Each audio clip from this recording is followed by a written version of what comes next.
देखो यार, अगर तुम लोग एईडब्ल्यू के हार्डकोर फैन हो तो ये वीडियो तुम्हारे लिए होने वाली है, क्योंकि गाइज एईडब्ल्यू के रिवोल्यूशन पेपर व्यू के ऊपर मीरो और केथली के अपीयर होने को लेकर मीरो ने सोशल मीडिया पर काफी बड़ी कंट्रोवर्सी कर दी है। एईडब्ल्यू में क्यूटी मार्शल के रिटर्न होने से पहले डब्ल्यूडब्ल्यूई से क्यूटी मार्शल के ऑफर को लेकर क्यूटी मार्शल ने काफी बड़ा खुलासा कर दिया है। एईडब्ल्यू के रिवोल्यूशन पेपर व्यू पर स्टिंग के लास्ट मैच को लेकर स्टिंग की तरफ से बहुत ही बड़ी अपडेट आ रही है। लुचा लिब्रे ट्रिपल ए सुपरस्टार वैकिंगो के इंजर्ड होने को लेकर लुचा लिब्रे की तरफ से काफी बड़ी अपडेट आ चुकी है। 2025 में एईडब्ल्यू के एस्टैब्लिश ब्रांड होने को लेकर टोनी खान का बहुत ही बड़ा बयान आ चुका है। तो गाइज वहीं एईडब्ल्यू कंपनी के लो रेटिंग को लेकर टोनी खान ने मीडिया कॉल में बात की है। तो गाइज चलिए बिना किसी देरी के शुरू करते हैं इस वीडियो को। और गाइज सबसे पहले बात करेंगे एईडब्ल्यू के रिवोल्यूशन पेपर व्यू की। बात करें अगर यहाँ पर एईडब्ल्यू के रिवोल्यूशन पेपर व्यू की, तो गाइज ये बात तो हम सभी लोगों को मालूम है। एईडब्ल्यू के कल होने वाले रिवोल्यूशन पेपर व्यू के ऊपर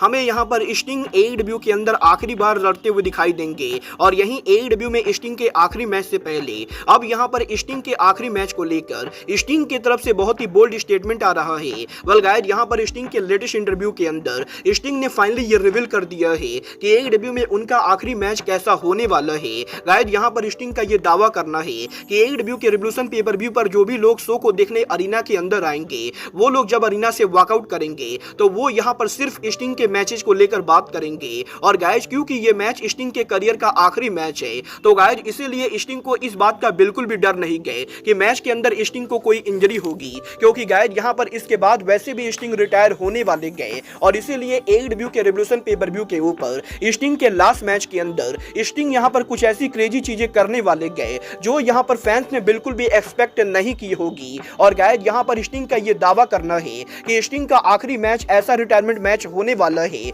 जो आने वाले कई सालों तक लोग सोशल मीडिया के ऊपर बातें करेंगे। और एईडब्ल्यू में स्टिंग के आखिरी मैच को लोग आने वाले कई सालों तक वीडियो टेप के अंदर रिकॉर्ड करके रखेंगे। अब ये तो रिवोल्यूशन पेपर व्यू को देखने के बाद ही पता चलेगा कि स्टिंग यहाँ पर उनके आखिरी मैच के अंदर क्या धमाका करते गए। और एईडब्ल्यू के स्टिंग के आखिरी मैच के बाद वो यहाँ पर रिटायरमेंट लेकर शांति से रहते गए, या फिर स्टिंग के रिवोल्यूशन पेपर व्यू पर क्रेजी मैच की वजह से वो यहाँ पर डायरेक्टली हॉस्पिटल जाते गए। बट गाइज जहां तक बात रही एईडब्ल्यू के रिवोल्यूशन पेपर व्यू की, तो गाइज यहीं अब एईडब्ल्यू के रिवोल्यूशन पेपर व्यू के पहले एईडब्ल्यू के फॉर्मर टीएनटी चैंपियन मीरो ने सोशल मीडिया पर काफी बड़ा कंट्रोवर्सी क्रिएट कर दिया है। गाइज कल यहां पर एईडब्ल्यू रिवोल्यूशन पेपर व्यू के मीडिया कॉल के अंदर टोनी खान ने एईडब्ल्यू के रिवोल्यूशन पेपर व्यू के ऊपर मीट मैडनेस मैच के ओरिजिनल प्लान को लेकर बात की गई, जहां पर टोनी खान ने मीडिया कॉल के अंदर बेसिकली ये कहा कि टोनी खान ओरिजिनली एईडब्ल्यू के रिवोल्यूशन पेपर व्यू के ऊपर मीट मैडनेस मैच के अंदर वॉर्डलॉ, पावर हाउस हॉब्स और लांस आर्चर के साथ साथ एईडब्ल्यू के दो और पावर हाउस सुपरस्टार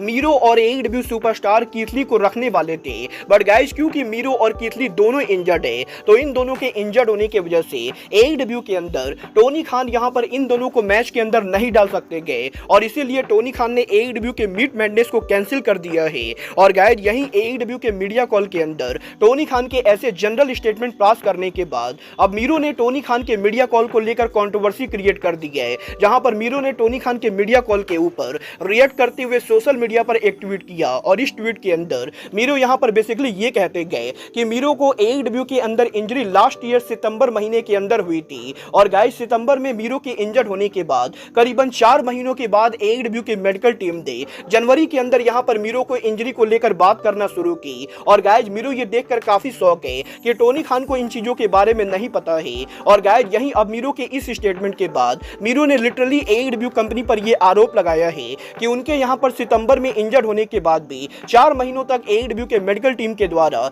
मीरो को इंजरी को लेकर कोई भी बातें नहीं की गई। और एईडब्ल्यू के मेडिकल टीम ने मीरो के इलाज करना जनवरी के अंदर शुरू किया। और मीरो को यह लगता है कि टोनी खान को इन चीजों के बारे में नहीं पता है। और गाइस यहीं अब मीरो के ऐसे ट्वीट के बाद एईडब्ल्यू के हेटर और मोस्टली डब्ल्यूडब्ल्यूई के फैंस ने मीरो के सपोर्ट के बहाने एईडब्ल्यू पर हेट बरसाना शुरू कर दिया है। और लगभग यहां पर सोशल मीडिया पर काफी सारे लोग ये ट्वीट कर रहे गए कि मीरो को एईडब्ल्यू से रिलीज लेकर डब्ल्यूडब्ल्यूई पर वापस आना चाहिए। गाइस वैसे तो मैं भी मीरो को डब्ल्यूडब्ल्यूई के अंदर वापस देखना चाहता हूं, बट गाइस यहां पर सोशल मीडिया पर ये जो पूरा ड्रामा हुआ है ये यहां पर बिल्कुल एईडब्ल्यू के रिवोल्यूशन पेपर व्यू के लिए बिल्कुल भी बढ़िया नहीं गए, क्योंकि गाइस यहां पर पेपर व्यू के पहले बैक टू बैक कंपनी को लेकर ऐसी नेगेटिव बातें सामने आने के बाद अब देखना दिलचस्प होने वाला है कि आखिर एईडब्ल्यू कंपनी मीरो के फ्यूचर को लेकर क्या करती है।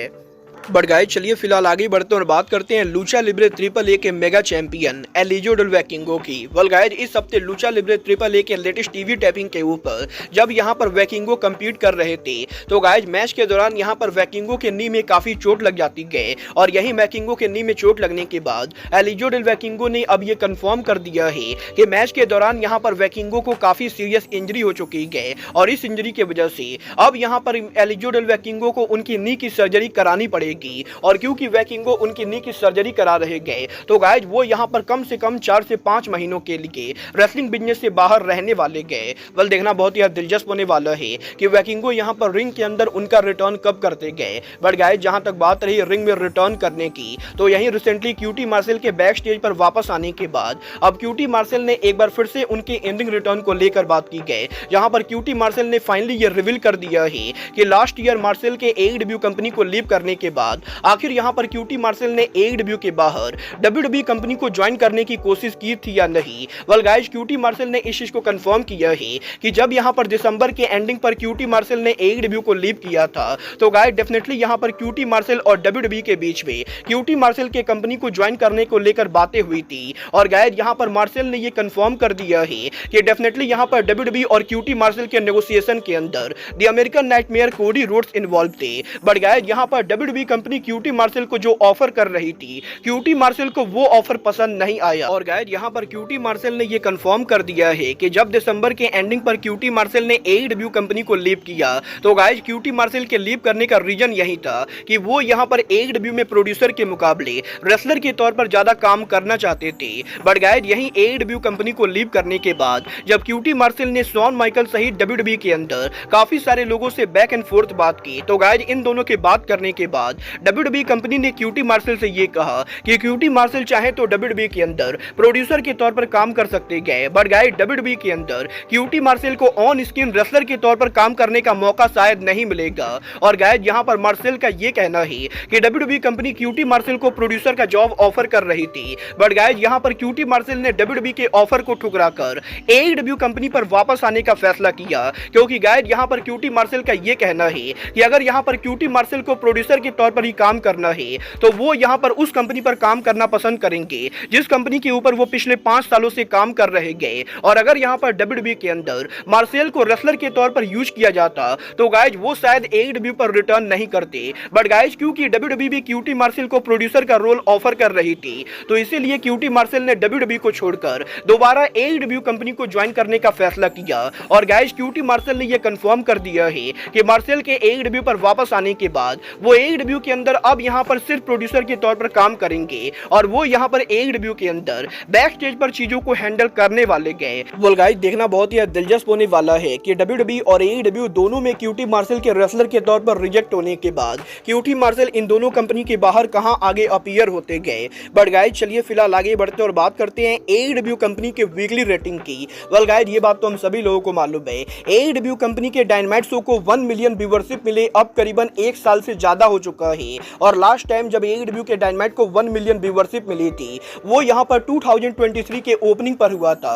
और अब करीबन 1 सालों के बाद फाइनली यहां पर जब एईडब्ल्यू की रेटिंग 1 मिलियन को क्रॉस नहीं कर पा रही गए तो गाइस यही सोशल मीडिया के ऊपर काफी सारे लोग एईडब्ल्यू के डाउनफॉल को लेकर बातें कर रहे गए और यही टोनी खान के मीडिया कॉल के अंदर टोनी खान ने फाइनली व्यूअरशिप के डिक्लाइन होने को लेकर बात की गई, जहां पर टोनी खान का यह कहना है कि वार्नर मीडिया की रीच यहां पर पहले के मुकाबले अब कम हो चुकी है और क्योंकि वार्नर मीडिया पहले ज्यादा घरों में अवेलेबल था और अब यहां पर कुछ कम घरों के अवेलेबल है तो गाइस इसीलिए इसके अंदर एईडब्ल्यू का व्यूअरशिप का डाउन होना बिल्कुल ही क्लियर है। बट गाइस यहां पर एईडब्ल्यू के व्यूअरशिप के 1 मिलियन क्रॉस ना करने के बाद भी एईडब्ल्यू कंपनी लगभग हर वेडनेसडे नाइट के ऊपर नंबर 1 शो के ऊपर प्रेजेंट होता है और पिछले 4 हफ्तों में एईडब्ल्यू कंपनी ने 3 बार यहां पर एनबीए के शोज को बीट किया है और क्योंकि एईडब्ल्यू का डायनामाइट शो वेडनेसडे नाइट के ऊपर 4 डायनामाइट में से 3 डायनामाइट ने एनबीए को बीट कर दिया है तो गाइस इसीलिए डब्ल्यूबीडी एईडब्ल्यू कंपनी से काफी खुश है और गाइस टोनी खान को नहीं लगता है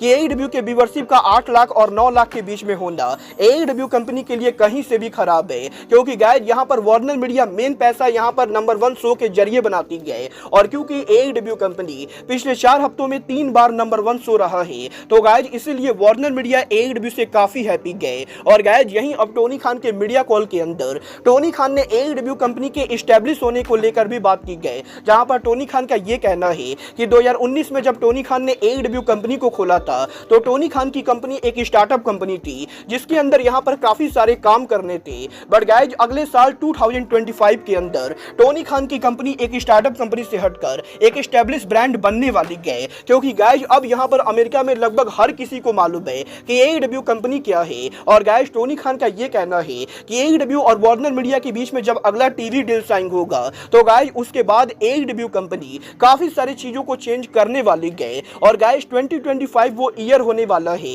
जब AEW कंपनी एक स्टार्टअप ब्रांड से हटकर पूरी तरह से एस्टेब्लिश ब्रांड बनेगी और AEW रेसलिंग बिजनेस के अंदर ट्रू चैलेंजर बनने वाली है। मतलब ये तो 2025 के अंदर ही पता चलेगा कि टोनी खान की कंपनी 2025 में कैसा करेगी। बट गाइज फिलहाल के लिए अब आज के इस वीडियो में बस इतना ही। मैं मिलता हूं आपसे अपने अगले वीडियो पे। बट गाइज तब तक के लिए goodbye, good night and bang.